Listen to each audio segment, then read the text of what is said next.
Hello everyone, कैसे हैं आप सभी। आई होप आप सभी अच्छे होंगे। मैं ज्योति आप सभी का स्वागत करती हूँ आपके अपने यूट्यूब चैनल जनवानी क्लासेस में, जहाँ पर हम पढ़ते हैं ग्रेजुएशन के लिए मैथमेटिक्स। आज की क्लास हमारी बीएससी 6 सेमेस्टर मैथ्स की क्लास, जिसमें हमारी बुक चल रही है कॉम्प्लेक्स एनालिसिस एंड इसमें चैप्टर हम पढ़ रहे हैं कॉम्प्लेक्स इंटीग्रेशन। तो लास्ट टर्म पे मैंने इसमें आपको कुछ थ्योरम्स के स्टेटमेंट लिखाए थे, जैसे कि कोची फंडामेंटल थ्योरम का एंड कोची कोसेट थ्योरम का। उसके बाद में कोची इंटीग्रल फॉर्मूले का हमने प्रूफ किया था। एंड आज एक और थ्योरम है जिसका प्रूफ करेंगे। ये कोई आपकी नेमिंग थ्योरम नहीं है उनकी तरह, डायरेक्टली स्टेटमेंट ही आपसे क्वेश्चन पेपर में पूछा जाएगा अगर थ्योरम आती है तो। जितनी थ्योरम्स के प्रूफ आपको कराए जा रहे हैं सभी एग्जाम के पॉइंट ऑफ व्यू से इंपॉर्टेंट है, तो सभी को बहुत अच्छे से प्रिपेयर करके चलना है, ठीक है। थ्योरम क्या कहती है? If f of z be analytic function within and on the boundary C of a simply connected region D, क्या कहा आपसे कि यदि f of z क्या है, कोई भी एनालिटिक फंक्शन है within and on the boundary C, किस पे? Of a simply connected region D की, and let z not be any point within C, और z नॉट क्या है, कोई भी पॉइंट है C में। So then f dash z not किसके इक्वल होगा? 1/2 pi i integration over C f of z divided by z minus z not whole square into dz के इक्वल होगा। ये हमें इसमें प्रूफ करके दिखाना है। तो इसमें आप एक पॉइंट कंसीडर करके चलोगे z नॉट प्लस h, जो कि किस पे होगा? जो आपके पास में रीजन D है उसके किसी भी पॉइंट z नॉट पर। क्या लिखोगे आप? Let z not plus h be any point within D in the neighborhood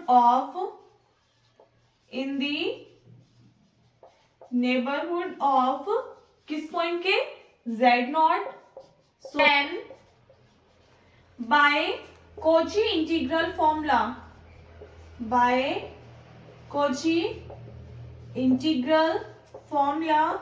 we have, आपके पास में वैल्यूज क्या हो जाएंगी?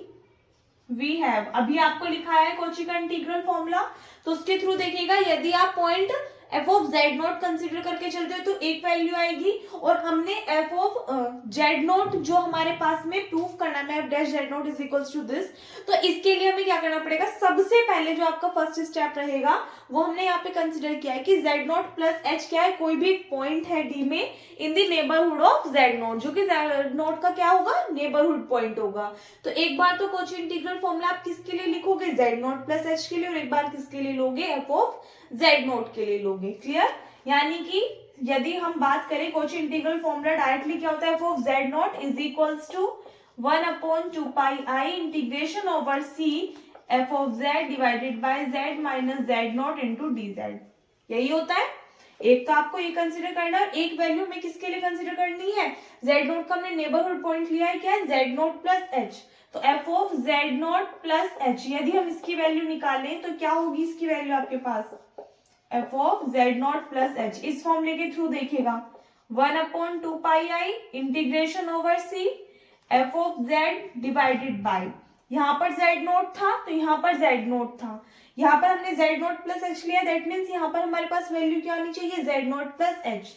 तो z minus z note plus h into d z. इसको कंसिडर कर लीजिएगा इक्वेशन फर्स्ट, और इसको कंसिडर करोगे आप इक्वेशन नंबर सेकेंड। ये तो क्लियर हो गया कहां से आया? कोची का जो इंटीग्रल फॉर्मूला है उसकी हेल्प से हमने दोनों वैल्यूज लिखी है। Now equation first minus equation second, equation first में से सेकेंड को माइनस कर दीजिए, तो क्या वैल्यू आएगी? F of z not plus h minus f of z not is equals to, दोनों को सब्ट्रैक्ट करोगे तो 1/2 पाई आई, बाहर कॉमन ले लो दोनों में से, अंदर वैल्यू क्या आएगी? Integration over C f of z divided by z minus z not plus h into d z, में से माइनस कर दोगे आप f of z divided by z minus z not into d z. यहां से देखिएगा एफ ऑफ जेड यहाँ पर भी है, यहाँ पर भी, क्या हम इसको बाहर कॉमन नहीं ले सकते? ले सकते हैं। तो सपोज दैट हमने एफ ऑफ जेड बाहर कॉमन ले लिया, तो यहाँ पे ये वैल्यू क्या आ जाएगी? 1, और ये वैल्यू भी आपके पास में क्या आ जाएगी? यहाँ पर 1 आ जाएगी। इसको सिंप्लीफाई कर लेंगे, एक बार पहले यहां तक नोट कर लीजिए, ठीक है।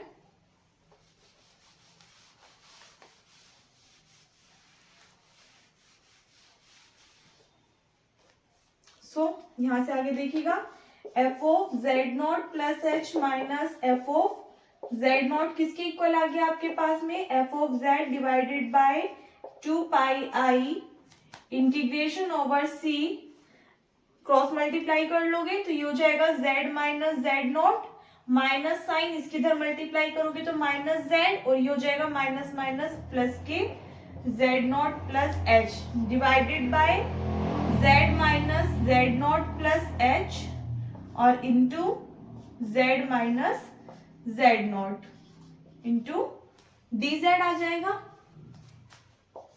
यहाँ पे देखिए z से z cancel out, z naught से z naught cancel out, so f of z not plus h minus f of z not किसके इक्वल आ गया आपके पास में, यहाँ से वैल्यू क्या आएगी h, तो इसको आप लिख सकते हो 1/2 pi i integration over c, h को बाहर लिख ले, एफ ऑफ जेड को अंदर लिख सकते हैं, divided by z minus z not plus h into z minus z not into d Z.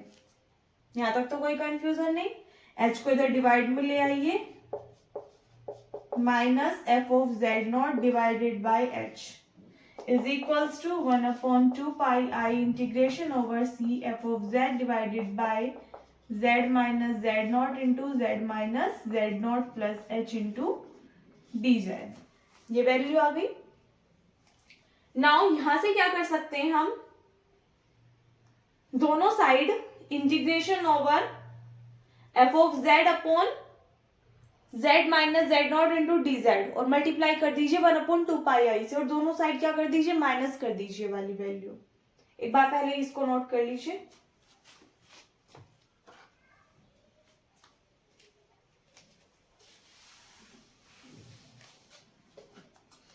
So implies that f of z naught plus h minus f of z naught divided by h, क्या चाहिए हमें, ये value चाहिए जो कि हमें कहीं नहीं मिल रही, तो हम क्या करेंगे, ये वाली वैल्यू इधर भी माइनस कर देंगे, इधर भी माइनस कर देंगे, क्या उससे कोई इफेक्ट पड़ेगा, तो दोनों वैल्यूज फिर से कैंसिल आउट हो जाएंगी, फिर से हमारे पास में सिमिलर इक्वेशन आ जाएगी।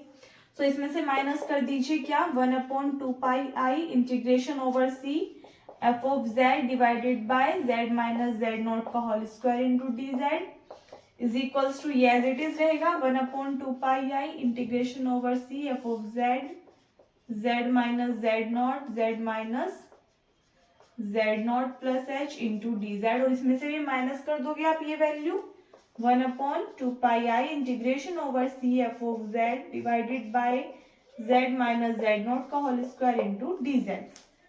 क्लियर? सॉल्व करेंगे, पहले यहां तक नोट कर लीजिए। यहां से आगे देखिएगा, ये वैल्यू आपके पास एज इट इज रहेगी f of z not plus h minus f of z not divided by H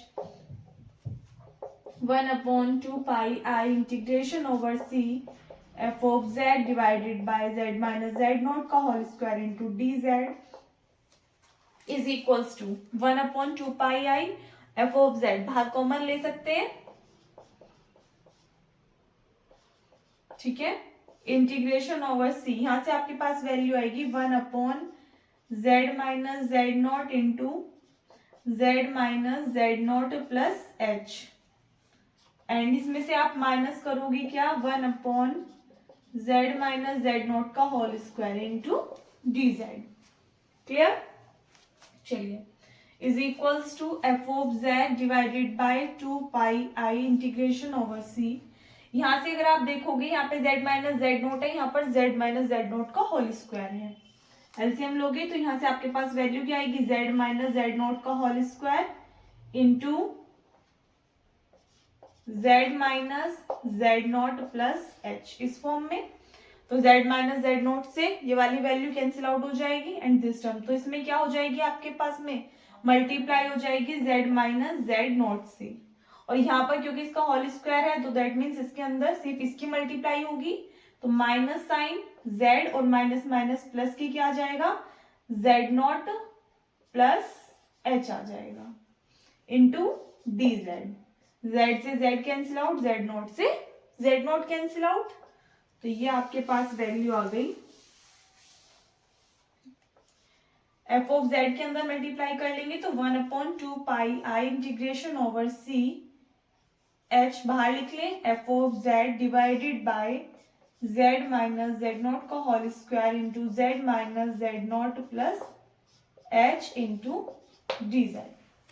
यहाँ तक आई होप किसी को कोई कंफ्यूजन नहीं होगी। लेफ्ट हैंड साइड में आपकी वैल्यू चल रही है f of z not plus h minus f of z not divided by h minus 1/2 pi i integration over C f of z divided by z minus z naught का whole square into d Z.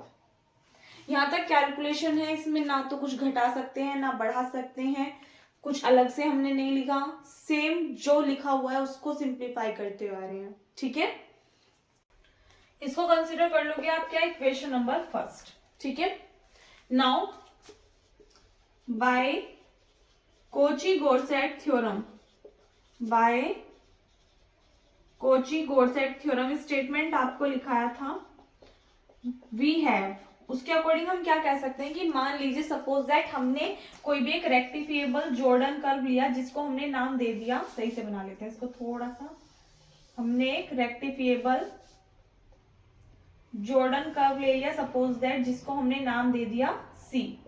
इसके अंदर हम कोई भी एक circle consider कर सकते हैं, सपोज दैट हमने एक सर्कल कंसीडर कर लिया gamma,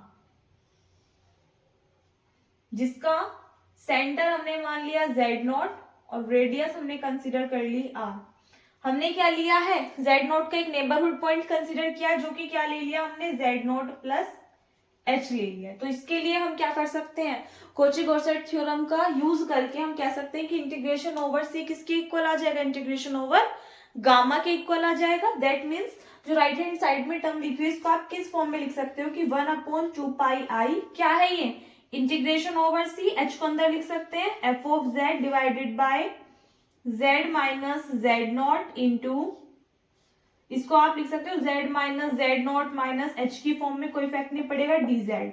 this term equals to, किसकी इक्वल होगी ये, जो इंटीग्रेशन हमने सी के ओवर लिया वही किसके ओवर आ जाएगा, गामा के, यानी कि सर्कल के लिए। तो that means this term is equals to 1/2 pi i integration over gamma h into f of z divided by z minus z not into z minus z not minus h into d Z.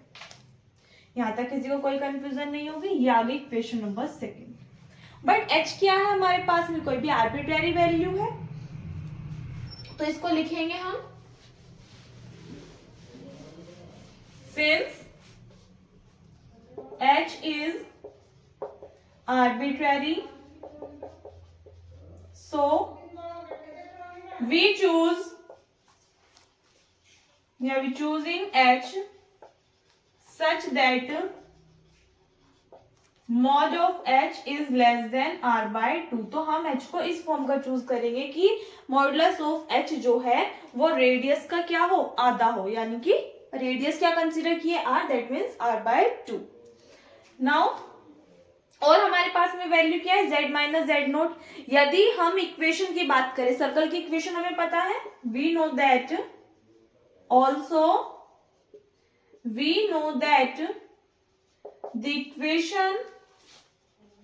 the equation of the circle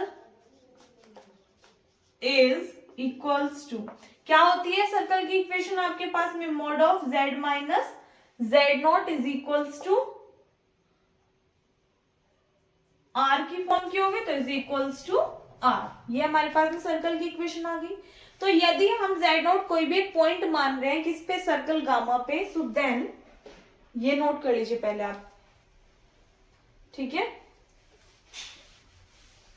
क्या लिखोगे, for any point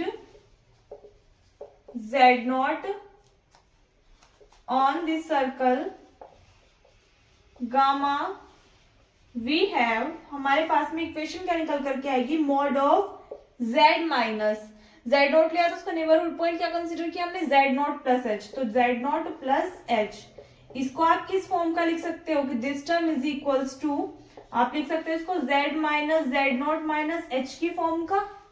mod आ रहा है, जब आप इसको क्या करोगे, separate करोगे अलग अलग टर्म्स पे, तो इक्वल का साइन किस में चेंज हो जाएगा, इनइक्वालिटी के साइन में। तो that means this term is less than equals to sorry यहाँ पर ये आपका क्या आ जाएगा, ग्रेटर देन इक्वल्स टू, क्योंकि बीच में माइनस साइन आएगा. This term is greater than equals to mod of z minus z not and minus mod of h. इस फॉर्म का लिख सकते हैं, which is greater than equals to mod of z minus z not किसके equal आया आपके पास में, r के equal, minus mod of h की वैल्यू हमारे पास में क्या है, r/2. r में से जब आप माइनस करोगे r/2 तो वैल्यू क्या निकल करके आएगी आपके पास, r/2 आ जाएगी. यानी कि mod of z minus z not plus h क्या आ गया, greater than equals to r/2. Clear. अभी हमें इक्वेशन की नीड पड़ेगी जो मैंने रफ कर दी, तो पहले आप यहां तक नोट कर लीजिए. अब यहां से आगे देखिएगा, यहां तक आपके पास में वैल्यू आ गई. इसके जस्ट बाद आपको एक टर्म कंसिडर करनी है जो कि आपको स्टेटमेंट में गिवन है, क्या कि एफ ऑफ जेड कैसा है, एनालिटिक फंक्शन है. तो हमें ये भी तो कंसिडर करके चलना पड़ेगा. Since F of Z is an analytic function, किसमें है ये एनालिटिक, रीजन डी में. Since F of Z is an analytic function in D, so that it is bounded in D, so there exists a positive integer. वहां पर क्या होगा, एक positive integer exist करेगा. सपोज दैट हमने उसको नाम दे दिया m, so such that f of z जो होगा वो लेस देन इक्वल्स टू आ जाएगा किससे, m से. एक आपके पास में वैल्यू ये निकल करके आई कि भाई यदि फंक्शन कैसा है, एनालिटिक फंक्शन है डी में, तो उस कंडीशन में वहां पर एक पॉजिटिव इंटीजर m ऐसा एग्जिस्ट करेगा कि एफ ऑफ जेड की जो वैल्यू होगी वो लेस देन होगी, इक्वल्स टू होगी किसके, m के. So then from equation first and second, तो इक्वेशन कंसीडर की थी. अब ध्यान दीजिए, इक्वेशन फर्स्ट आपके सामने कुछ इस फॉर्म की थी, देख लीजिएगा. इक्वेशन सेकंड क्या कह रही थी, कोची-गॉर्सेट थ्योरम के अकॉर्डिंग इंटीग्रेशन ओवर सी किसके इक्वल होगा, इंटीग्रेशन ओवर गामा के. तो दैट मींस इक्वेशन फर्स्ट से तो ये आया और इक्वेशन सेकंड से हमने इस इंटीग्रेशन को कन्वर्ट कर लिया किसमें, गामा की फॉर्म में. बस इतना किया है, ठीक है. तो इक्वेशन फर्स्ट और सेकंड से दोनों के जब हमने मिक्सचर लिया तो हमारे पास ये इक्वेशन निकल करके आई. दोनों साइड मोड ले लीजिए. एक चीज का ध्यान करना, यहाँ पर ये स्क्वायर है. क्लियर. अब देखो, जब आप क्या करोगे, मॉड को सेपरेट करोगे तो इक्वल का साइन किस में चेंज हो जाएगा, इनइक्वालिटी के साइन में. ये टर्म आ जाएगी 1/2πi, मोड में आई आपका कैंसर.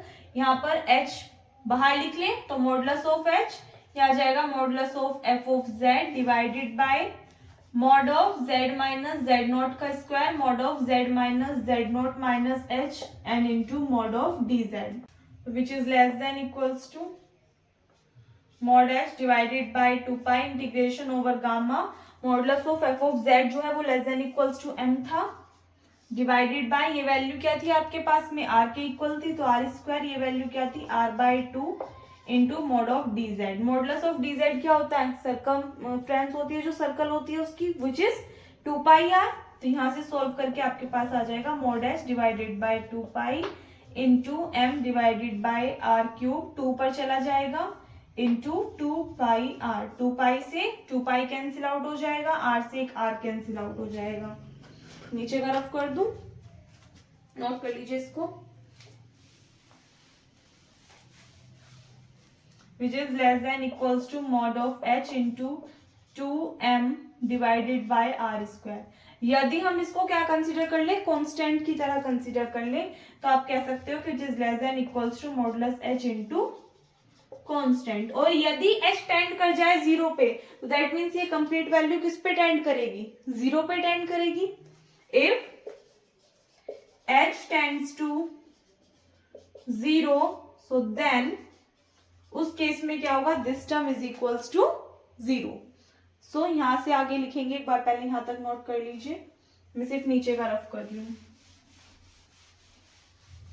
इसके जस्ट बाद आप यहां से आगे लिखोगे कि देन लिमिट यदि लें h टेंड कराएं 0 पर, तो उस कंडीशन में f of z not plus h minus f of z not divided by h किसके इक्वल आ जाएगा, इज इक्वल्स टू में 0 रहेगा. तो ये माइनस वाली टर्म दूसरी साइड जाकर के प्लस हो जाएगी. 1/2πi integration over c f of z divided by z minus z naught का होल स्क्वायर इंटू dz।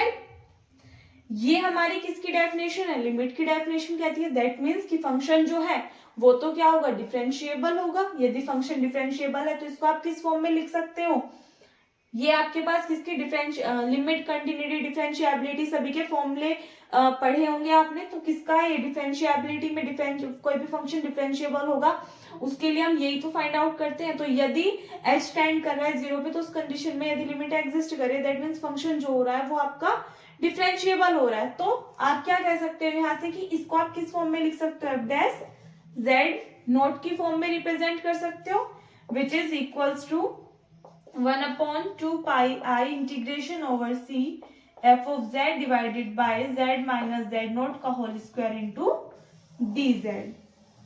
यही हमें क्या करना था इस थ्योरम में, प्रूफ करके दिखाना था। F dash z zero is equals to 1/2 pi i integration over C f of z divided by z minus z note का whole square into d z. थोड़ी सी लेंथी है थ्योरम बट टफ नहीं है, अगर आप करोगे तो इजीली समझ में आ जाएगी। किसी भी स्टेप में कोई भी डाउट है तो आप पूछ सकते हैं। इसी के साथ में आपकी कंप्लीट होती है। नेक्स्ट इसमें करेंगे हम पॉइजन्स इंटीग्रल फॉर्मूला, ठीक है, उसका प्रूफ भी आपसे मेल एग्जाम में पूछा जाता है। सो इस वीडियो में बस इतना ही, मिलते हैं नेक्स्ट वीडियो में। Thanks for watching.